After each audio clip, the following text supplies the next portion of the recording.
ಅತಿವೃಷ್ಟಿಯಿಂದ ಸಂಕಷ್ಟಕ್ಕೊಳಗಾದ ಪ್ರದೇಶಗಳನ್ನು ಪರಿಶೀಲಿಸಿದ ಸಚಿವ ಸತೀಶ್ ಜಾರಕಿಹೊಳಿ.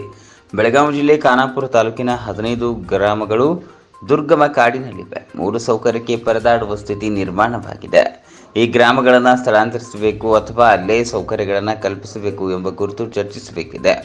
ಶೀಘ್ರದಲ್ಲೇ ಅರಣ್ಯ ಸಚಿವರನ್ನು ಕರೆಸಿ ಪರಿಶೀಲಿಸಲಾಗುವುದು ಎಂದು ಜಿಲ್ಲಾ ಉಸ್ತುವಾರಿ ಸಚಿವ ಸತೀಶ್ ಜಾರಕಿಹೊಳಿ ಹೇಳಿದರು. ತಾಲೂಕಿನಲ್ಲಿ ಮಳೆಯಿಂದ ಸಂಕಷ್ಟ ಎದುರಿಸಿದ ಪ್ರದೇಶಗಳಿಗೆ ಶುಕ್ರವಾರ ಭೇಟಿ ನೀಡಿದ ಬಳಿಕ ಮಾತನಾಡಿದ ಅವರು, ಕಾಡಿನಲ್ಲಿ ಸೌಕರ್ಯ ಕಲ್ಪಿಸಲು ಅರಣ್ಯ ಇಲಾಖೆ ಕಾನೂನು ತೊಡಕುಗಳಿವೆ.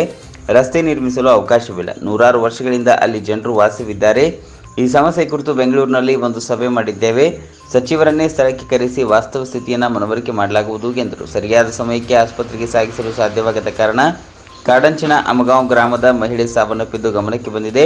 ಅವರಿಗೆ ಬ್ರೈನ್ ಸ್ಟ್ರೋಕ್ ಆಗಿತ್ತು ಎಂದು ಜಿಲ್ಲಾಧಿಕಾರಿಗಳು ಹೇಳಿದ್ದಾರೆ. ಈ ಒಂದು ವಾರ ಚಿಕಿತ್ಸೆ ನೀಡಿದರೂ ಬದುಕಲಿಲ್ಲ. ಆ ಗ್ರಾಮಕ್ಕೆ ಆಂಬ್ಯುಲೆನ್ಸ್ ತೆರಳಲು ದಾರಿ ಇಲ್ಲ. ಜನರೇ ಹೊತ್ತುಕೊಂಡು ಆಸ್ಪತ್ರೆಗೆ ಬಸ್ ಸೇರಿಸಿದ್ರು. ಆರೋಗ್ಯ ಸಮಸ್ಯೆ ಮಾತ್ರವಲ್ಲ, ಮೊಬೈಲ್ ನೆಟ್ವರ್ಕ್, ಪಡಿತರ ಸೇರಿದಂತೆ ಎಲ್ಲವೂ ದುಸ್ತರವಾಗಿದೆ. ಕಾಡಿನ ಜನರ ಸಮಸ್ಯೆ ಒಂದೇ ಇಲಾಖೆಗೆ ಸಂಬಂಧಿಸಿಲ್ಲ. 4 ಇಲಾಖೆ ಸೇರಿಕೊಂಡು ಪರಿಹಾರ ಹುಡುಕಬೇಕಾಗುತ್ತದೆ ಎಂದು ಪ್ರಶ್ನೆಯೊಂದಕ್ಕೆ ಉತ್ತರಿಸಿದರು.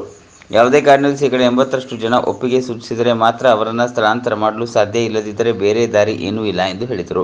ಖಾನಾಪುರದ ಹಲವು ಸೇತುವೆಗಳು ಮುನ್ನೆಚ್ಚರಿಕೆ ಕ್ರಮವಾಗಿ ಭಾರೀ ವಾಹನ ಸಂಚಾರ ನಿರ್ಬಂಧ ವಿಧಿಸಲಾಗಿದೆ.